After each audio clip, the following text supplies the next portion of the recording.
Boa noite.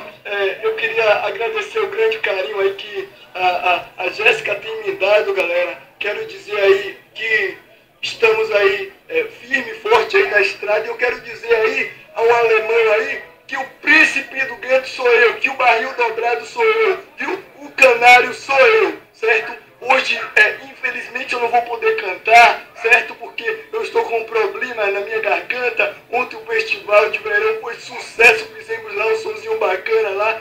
A gente se divertiu a beça lá com o nosso público, mas esta semana ainda o barril dobrado de verdade vai deixar aí este vídeo, certo? E eu quero agradecer aí o carinho que você tem me dado aí nos últimos dias, certo? Estou muito feliz, eu quero deixar um abraço aí, certo?